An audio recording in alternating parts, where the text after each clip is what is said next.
Mengenal karakter Sangkuni dalam politik dan pewayangan. Nama tokoh wayang Sangkuni jadi perbincangan hangat dalam pesta pergantian kepemimpinan, baik itu presiden, wakil presiden, kepala daerah, baik provinsi maupun kabupaten atau kota. Publik pun heboh dengan tafsirannya masing-masing.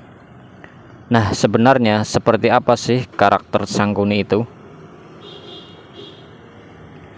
Sangkuni atau yang dalam ejaan Sanskerta disebut Sakuni atau Saubala adalah seorang tokoh antagonis dalam Wiracarita Mahabharata. Ia merupakan paman para Kurawa dari pihak ibu. Sangkuni terkenal sebagai tokoh licik yang selalu menghasut para Kurawa agar memusuhi para Pandawa. Ia berhasil merebut kerajaan Indraprastha dari tangan para Pandawa melalui sebuah permainan dadu. Menurut Mahabharata, Sangkuni merupakan personifikasi dari dua para yuga, yaitu masa kekacauan di muka bumi.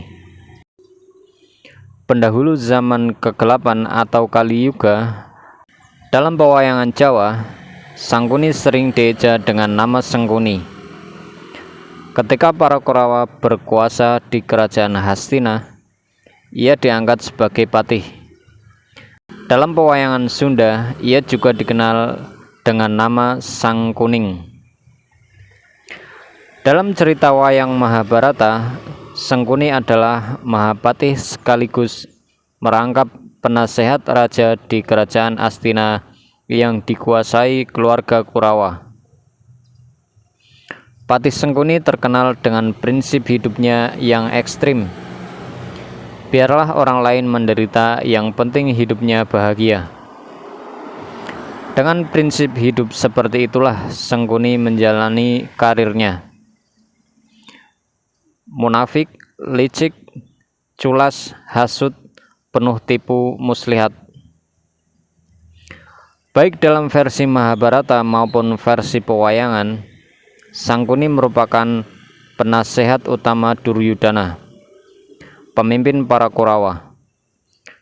Berbagai jenis tipu muslihat dan kelicikan ia jalani demi menyingkirkan para Pandawa.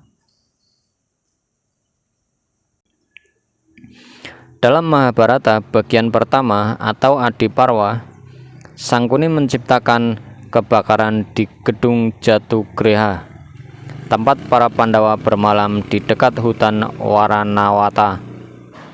Namun para Pandawa dan ibu mereka, yaitu Ibu Kunti, berhasil meloloskan diri dari kematian. Dalam pewayangan, peristiwa ini terkenal dengan nama Bale Sigala-gala. Usaha Sangkuni yang paling sukses adalah merebut Indraprastha dari tangan para Pandawa melalui permainan dadu melawan pihak Kurawa. Kisah ini terdapat dalam Mahabharata bagian kedua atau Sabhaparwa. Peristiwa tersebut disebabkan oleh rasa iri hati Duryudana atas keberhasilan para Pandawa membangun Indraprastha yang jauh lebih indah daripada Hastinapura. Atas saran Sangkuni, ia mengundang para Pandawa untuk bermain dadu di Hastinapura. Dalam permainan itu, Sangkuni bertindak sebagai pelempar dadu Kurawa. Dengan menggunakan ilmu sihirnya, ia berhasil mengalahkan para Pandawa. Sedikit demi sedikit, harta benda para Pandawa jatuh ke tangan Duryudana, termasuk istana Indraprastha dan istri mereka Drupadi.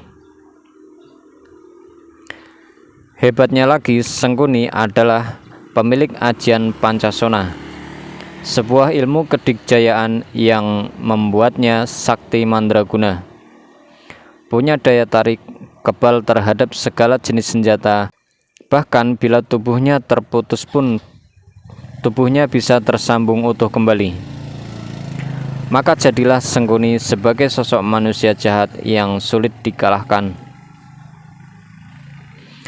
Mengingat cerita wayang adalah filsafat yang dikemas dalam kesenian, maka sosok Sengkuni dengan ajian Pancasonanya hanyalah potret atau gambaran karakter manusia sepanjang masa. Dia adalah simbol kemunafikan, keserakahan, arogansi, dan keangkara murkaan. Kapanpun dan dimanapun di dunia ini, manusia-manusia berkarakter Sengkuni akan selalu ada, bahkan di sekitar kita kini ada di sini. Sangkuni adalah simbol sosok manusia cerdik, terdidik, cerdas dan pandai, terampil serta memiliki daya tarik atau pesona. Itu sebabnya sosok seperti ini mudah meraih simpati, mendapat kepercayaan, dan gampang merekrut pengikut. Hanya Bima yang bisa membunuh Sengkuni. Di akhir kisah perang Baratayuda, ketika sebagian besar keluarga Kurawa dan Pandawa sudah gugur di medan Kurusetra, giliran Sengkuni menemui ajalnya di tangan Bima dengan senjata kuku Pancanaka. Apa itu kuku Pancanaka? Legenda pewayangan menceritakan sebagai berikut. Saat Bima lahir dari rahim ibunya, Dewi Kunti, sang jabang bayi masih terbungkus selaput ketuban. Anehnya, bungkusan tubuh itu tidak pecah-pecah meski sudah dicoba untuk dirobek dengan berbagai senjata. Ketika bungkusan ketuban itu sudah berusia 12 tahun, datanglah Gajah Setusena, gajah dewata yang sangat kuat dan sakti. Setusena pun tanpa kesulitan berhasil merobek bungkusan itu dengan gadingnya. Tetapi si jabang bayi segera menangkap kedua gading Setusena dengan mematahkannya. Gading patah, tetapi ajaibnya justru menyatu di kedua jempol si jabang bayi Bima, menjadi kuku Pancanaka. Kuku itulah kelak menjadi senjata sakti Bima, karena selain gadingnya, sukma Gajah Setusena pun turut menyatu di tubuh Bima.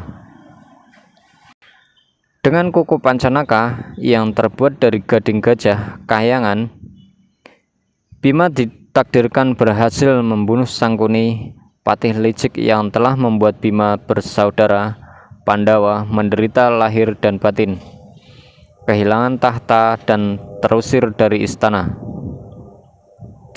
Apa kelebihan Bima dengan kuku Pancanakanya?